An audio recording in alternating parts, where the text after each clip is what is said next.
to an exploration of prosperity consciousness, Randy Gage.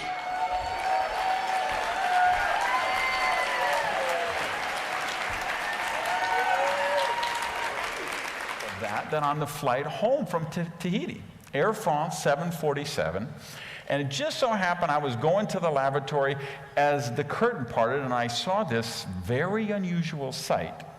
Because you probably, if you live in the South, you know about chain gangs. They have a sheriff with a shotgun, and then they have the convicts. They're manacled together, and they're on the road, right, picking up litter or doing road work or something.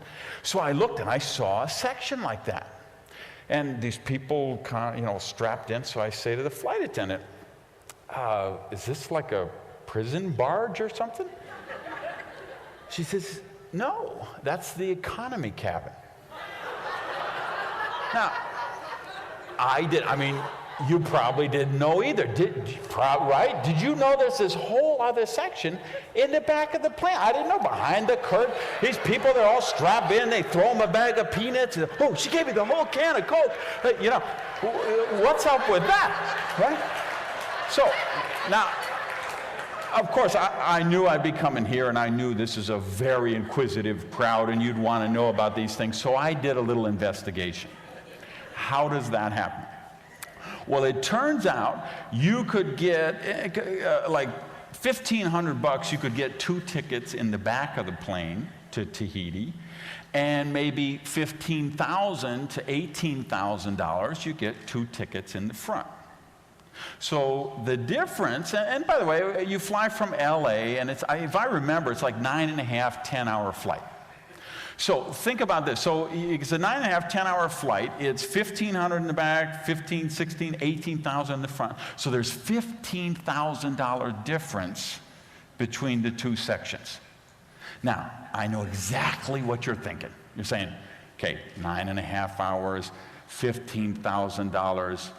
Why would anybody ride in the back?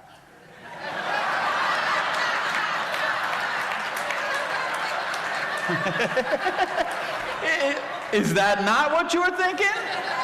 Because if that's not what you're thinking, then we need to explore your prosperity consciousness. So here's the million-dollar question that begets, which is, why isn't your business doing better?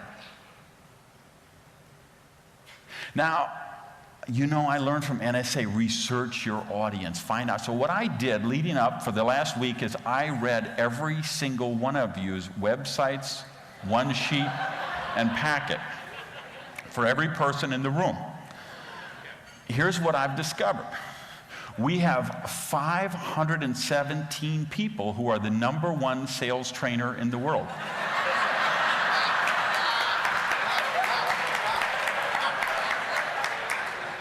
So why can't you sell more of your speeches? We have 893 people who are the preeminent motivator in the galaxy. So why can't you motivate anybody to buy you?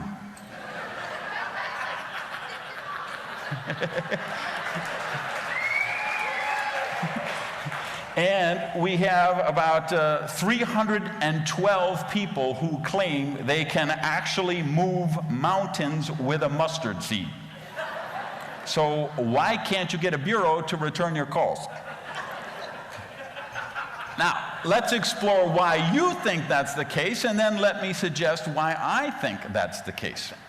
What you think is because that brilliant marketing intern you hired from high school for $7 an hour isn't able to convey your greatness to the meeting planners. Okay? You believe it's because those ignorant bureaus don't understand how amazing you are. You believe it's because of those evil, mean, nasty screeners who are keeping your book away from Oprah. Let me tell you what I think. I believe you're not manifesting more prosperity because you are self-sabotaging yourself. And I don't know, because I did it for 30 years of my life. Okay? And I believe you self-sabotage yourself because of limiting beliefs that you have.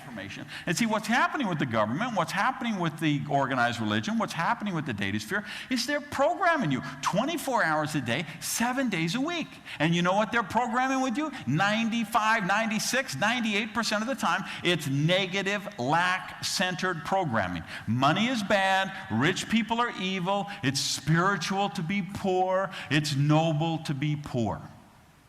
So we create this clash. We get out there on this conscious level. We go into business to say, I want to be successful. I want to make millions of dollars. I want to have a coaching program. I want to have a best-selling book. I want to sell my stuff and have my internet sites all around the world. I want to touch lives, reach millions of people beyond the main platform.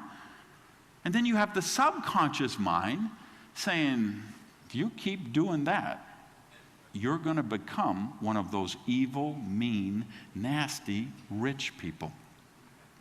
So you better sabotage yourself right now so your family still likes you, so you still fit in with your friends, so you're okay in society, so people don't get jealous.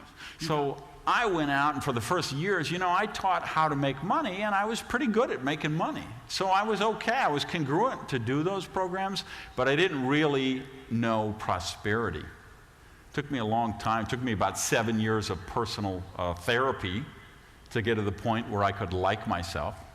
It took me about 7 years of therapy to get to the point where I could be in relationship with people. And it took me losing everything and then finding my spiritual sustenance to then be able to really understand what true prosperity and abundance is about. See, we got all kind of people in NSA. Well, I watched The Secret 11 times. Why am I not more successful? Let's be real, kids. Sitting home watching The Secret 11 times is not going to make you successful.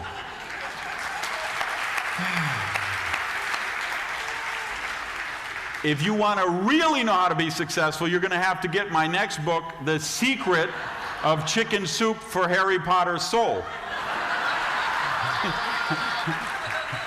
Now, if we want to be successful there, I believe there's 7 spiritual laws we have to live by, and you have to live by all of them to manifest true prosperity in your life. And I think that's the most important work I do, and that's why I do the work I do. But here's what I know. Wherever you are in your business right now is the result of your vision. Now, a lot of you want to argue with that with me. You don't believe. You say, no, you don't understand. My vision is to be so successful. No, that's not your vision. That's what you think your vision is. Your real vision is exactly where you are right now, because you have manifested exactly with the thoughts you give precedence to. So what happens is you change your programming, you change your core foundational beliefs. See, if you change your core foundational beliefs, then you change your vision. And if you change your vision, you will change your reality. Because that's what we know about the subconscious mind. Whatever it's programmed to do, it does. It doesn't analyze, it doesn't criticize, it doesn't evaluate. We know our subconscious. You all know this. Half of the room teaches this. Okay? It's time we all live it, though. Okay? Because we know our subconscious mind does exactly what it's programmed to do. So we have to be the people in charge of programming our subconscious mind. You can't let Hollywood do it, you can't let the government do it, and you can't let organized religion do it. Thank you, guys.